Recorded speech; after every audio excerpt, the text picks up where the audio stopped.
The car's screech tore through the sleepy afternoon, a jagged sound that stopped my heart. I was halfway across the street, my son's small hand in mine, when I saw Ida, a cherry-red Mustang, pristine except for the fresh gash along its side, glinting like a wound under the Georgia sun. My boy, all of 7 years old, stood frozen, the stick he'd used to trace his name in the dust still clutched in his fist, now trembling as he realized what he'd done. "Elias, what did you do?" I whispered, my voice barely audible over the pounding in my chest. I knelt beside him, his wide brown eyes, his eyes darting between me and the car. The street was quiet, but I felt the weight of 1,000 ghosts watching, waiting for the past to catch up. It had been 8 years since I last saw Caleb Monroe. 8 years since I left him in the dead of night with nothing but a scribbled note and a heart I couldn't afford to keep. I was 19, pregnant, and terrified not of him, but of the world that would tear us apart. Caleb, with his crooked smile and dreams too big for our small town of Willow Creek, deserved more than a life tethered to a secret like ours. So I ran. I had his baby, raised Elias alone, and built a life in the shadows of Atlanta, far from the boy who'd once held my heart under the stars. Now, standing in the middle of this street, I realized fate wasn't done with us. The Mustang's door swung open, and there he was. Caleb. Older, sharper around the edges, his dark hair longer, his jaw set in a way that made my breath catch. He wasn't the boy I'd loved anymore, was a man, and the sight of him ripped open every scar I tried to stitch shut. Whose kid did this? His voice was low, controlled, but it carried the weight of a storm. His eyes scanned the street, landing on Elias, then me. I saw the moment recognition hit him. His face paled, and for a second, I thought he might collapse right there on the asphalt. "Jude," he said, my name a question, a wound, a prayer. I wanted to run again, but Elias's hand anchored me. "I'm sorry, mister," my son mumbled, his voice small but brave. "I didn't mean to." Caleb's gaze dropped to Elias, and I saw the math happening in his head. The same brown eyes, the same stubborn curl in his hair. My stomach twisted as the truth I'd buried for years clawed its way to the surface. We weren't always a tragedy. 8 years ago, Caleb and I were the kind of love that felt like it could rewrite the stars. We met in high school, two misfits in a town that didn't know what to do with us. I was the quiet artist, sketching dreams I was too scared to chase. Caleb was the dreamer, always talking about leaving Willow Creek, opening a garage where he'd fix vintage cars, maybe even race them someday. We'd spend nights by the creek, his head in my lap, my fingers tracing the lines of his face as he whispered about a future where we didn't have to hide. But hiding was all we knew. Willow Creek wasn't kind to boys like us, boys who loved each other in a way the town couldn't stomach. We stole moments in the dark, behind the old mill or in the cab of his dad's truck. Always careful, always afraid. When I found out I was pregnant, a rare miracle for someone like me. A trans man who hadn't fully transitioned at it felt like a gift and a curse. I couldn't tell Caleb. He'd have stayed, given up everything to do right by me. And I couldn't let him. So I left, carrying his child and the weight of a love I thought I'd never feel again. I built a life for Elias and me in Atlanta, working late nights at a diner, sketching in stolen moments, always looking over my shoulder. I told myself I'd done the right thing, that Caleb was better off without us. But seeing him now, standing in front of that scratched Mustang. I wasn't so sure. Jude, he said again, stepping closer. What the hell is going on? Elias tugged at my hand. Dad, is he mad at me? Caleb's eyes widened, and I felt the ground shift beneath me. Dad, he echoed, his voice breaking. I opened my mouth, but no words came. How do you explain 8 years of silence? How do you tell the man you love that you took his child and ran because you thought it was mercy? I'm sorry. I managed, my voice cracking. Caleb, I don't. He held up a hand, his face a storm of emotions, anger, hurt, something softer I couldn't name. Not here. Not now. He knelt in front of Elias, his expression softening. Hey, kid. It's just a car. We'll fix it. Okay. Elias nodded, still clutching my hand. Caleb stood, his eyes locking onto mine. We need to talk. Jude. Tonight. I nodded, my throat tight. As he walked back to his car, I knew there was no running from this. Not anymore. That evening, I left Elias with my neighbor, Mrs. Carter, and drove to the address Caleb texted me, a small garage on the edge of town, its neon sign flickering in the dusk. The place smelled of oil and metal, a testament to the dreams Caleb had chased without me. He was waiting inside, leaning against a workbench, his arms crossed. Why? He asked, the word heavy with 8 years of pain. Why didn't you tell me? I took a deep breath, the weight of my choices pressing down. I was scared. Caleb. Scared of what it would mean for you. For us. I thought you'd be better off without me dragging you down. Dragging me down. He laughed, a bitter sound. Jude, you were everything. And you just vanished. Do you know what that did to me? I looked away, guilt clawing at my chest. I thought I was protecting you. Protecting me. His voice rose, raw and jagged. You had my kid, Jude. My son. And you didn't think I deserved to know. Tears stung my eyes. I was 19. I was alone. I didn't know how to do this. He stepped closer, his voice softer but no less intense. You weren't alone. You had me. The air between us crackled, the same electricity that had drawn us together all those years ago. I wanted to reach for him, to close the distance, but the weight of my secrets held me back. I'm sorry, I whispered. I thought I was doing the right thing. Caleb ran a hand through his hair, his eyes searching mine. That boy, Elias. He's mine, isn't he? I nodded, tears spilling over. He's ours. For a moment, we stood there, the silence heavy with everything we hadn't said. Then Caleb reached out, his hand brushing mine, and I felt the spark of something I thought I'd lost forever. We can't undo the past, he said quietly. But I want to know him. Jude. I want to know my son. I swallowed hard, nodding. Okay.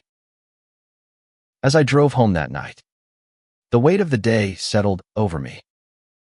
I'd spent 8 years running from Caleb, from the life we could have had. But now, with Elias's hand in mine and Caleb's touch still burning on my skin, I wondered if maybe, just maybe, we could find our way back.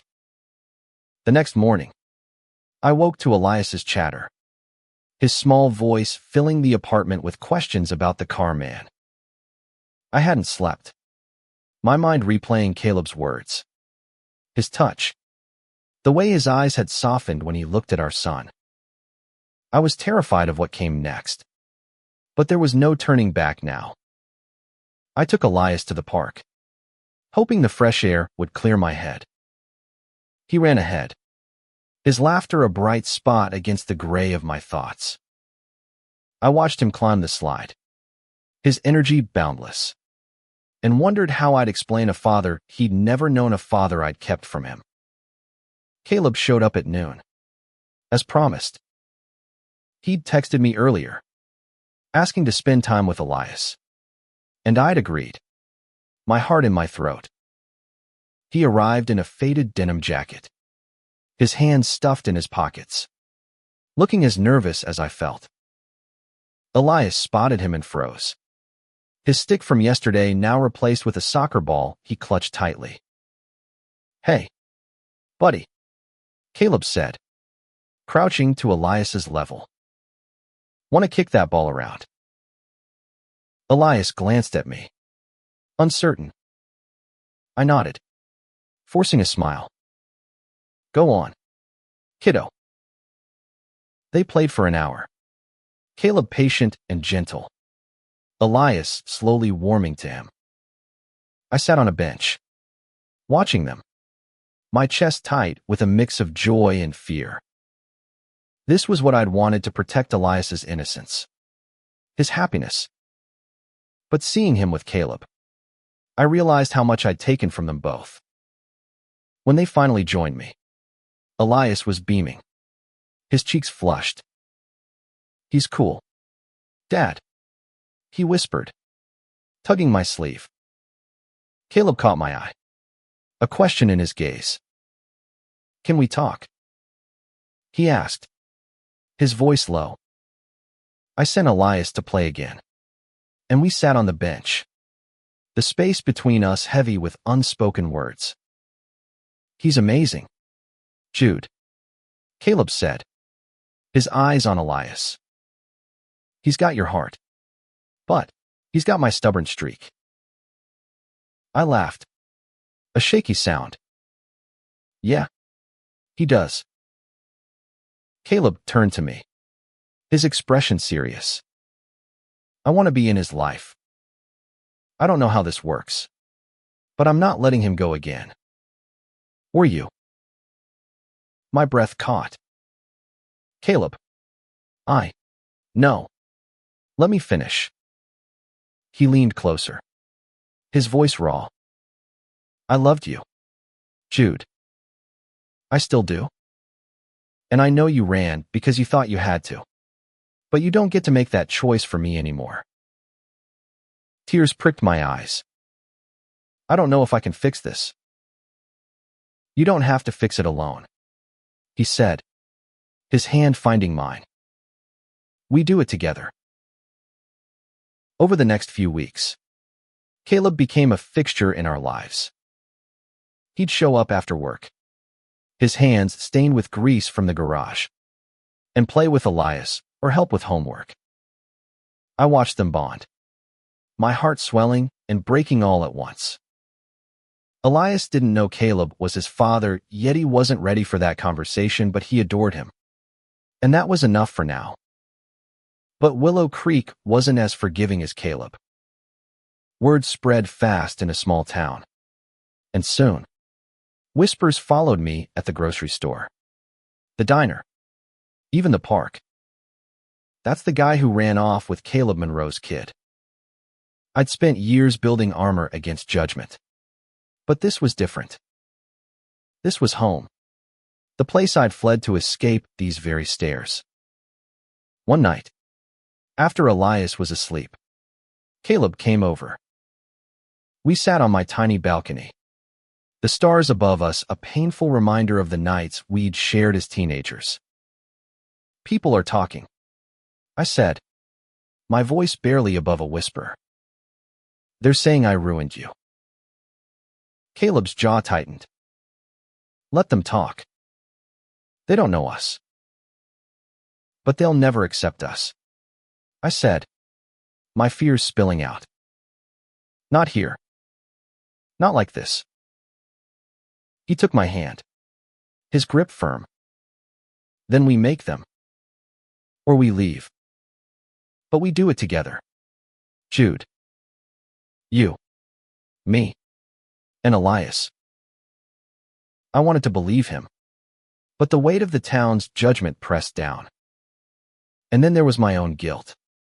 The years I'd stolen from him. From Elias. Could love really bridge that gap? The answer came a week later, when Elias's school called. He'd gotten into a fight. Something about a kid taunting him about having two dads. My heart sank as I drove to pick him up. Caleb meeting me there. We found Elias in the principal's office. His lip bloody but his eyes defiant. They said, "You're not my real dad," he told Caleb, his voice trembling. But I told them, "You are." Caleb knelt beside him, his voice steady. "I am, kid. And I'm not going anywhere." That night, we told Elias the truth. It was messy, tearful. But when he hugged Caleb and called him Dad for the first time, I felt something shift. We were a family, fractured but real. But the world outside our little bubble wasn't done with us. The next day, I found a note slipped under my door. "Fags don't belong here. Leave." My blood ran cold. But I didn't tell Caleb. I couldn't bear to see the hurt in his eyes. Not when we were finally finding our way. I should have known better. Secrets had torn us apart once, and they were about to again. The note burned a hole in my pocket for days. I kept it hidden, telling myself I could handle it, that I could protect Caleb and Elias from the hate seeping back into our lives. But Willow Creek had a way of unearthing every fear I tried to bury. It was a Friday when everything unraveled. Caleb had taken Elias to the garage to work on the Mustang, a project they'd started to repair the scratch that had brought us back together.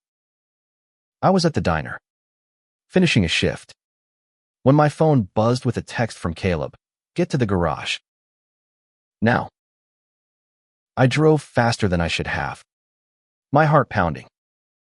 When I arrived, the garage was a mess, tools scattered, a window shattered, and the Mustang's hood spray painted with a slur I couldn't bear to read. Caleb stood in the middle of it, his fists clenched, Elias clinging to his side. "What happened?" I asked, my voice shaking. "Someone broke in," Caleb said, his eyes blazing. "They did this while Elias was here." My knees buckled. "Is he okay?" "I'm fine, Dad," Elias said, but his voice was small, his eyes too wide for a 7-year-old. I pulled him into my arms, rage and fear warring inside me. "Who did this?" "Caleb." "I don't know," he said, but his voice was tight. "But I'm going to find out." That night, we stayed at Caleb's place, a small apartment above the garage. Elias slept between us, his small body a reminder of what we stood to lose. I showed Caleb the note, my hands trembling. His face darkened, but he didn't say anything, just pulled me close. "We're not running," he said finally. "Not this time."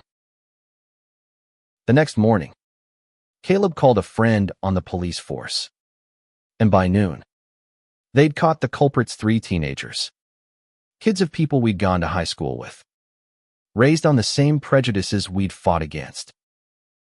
They confessed, claiming they were just messing around. But the damage was done. The town was divided. Some stood by us. Others whispered we'd brought this on ourselves. Caleb refused to back down. He organized a community meeting at the garage, inviting anyone who wanted to talk. I was terrified, but he held my hand as we faced a room full of familiar faces, some kind, some hostile. "I love this town," Caleb said, his voice steady. "But I love my family more. Jude, Elias, and I aren't going anywhere. If you've got a problem with that, that's your burden, not ours." I spoke next, my voice shaking but clear. "I ran once because I thought I had to. I won't do it again. This is our home, and we're staying." To my surprise, people listened. Some apologized. Others stayed silent. But a few stepped forward, offering support. Mrs. Carter, my neighbor, brought Elias a new soccer ball. The diner's owner promised to cater our next family dinner. It wasn't perfect, but it was a start. Months later, the Mustang was restored, its scratch now a faint scar, much like the ones we carried. Elias started calling Caleb Papa, and we moved into a small house on the edge of town, a place to build a new life. The whispers didn't stop, but they grew quieter, drowned out by the laughter of our son and the love we'd fought to reclaim. One night, under the same stars we'd once dreamed beneath, Caleb took my hand. "I'd have waited forever for you, Jude," he said, his voice soft. I leaned into him, my heart full. "You didn't have to. We're here now." Elias's scratch on that car had been a spark, igniting a chain of events that brought us back together. It wasn't easy, and it wasn't perfect, but it was ours. We'd faced the past, the pain, and the prejudice, and we'd come out stronger not just for us, but for Elias, for the family we were building, and for every kid in Willow Creek who might one day need to know they could love without fear. As Caleb kissed me under the Georgia sky, I realized something. Sometimes, the things that break us are the very things that lead us home.